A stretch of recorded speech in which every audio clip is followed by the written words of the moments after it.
Hello বন্ধুরা, আজকে আমরা চলে এসেছি ময়মনসিংহের ফুলবাড়িয়া থানার ঐতিহ্যবাহী গুটি খেলায়।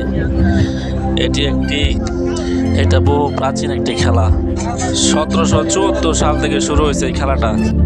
251তম খেলা। আজকের এই দিনে হাজার হাজার মানুষের ঢল।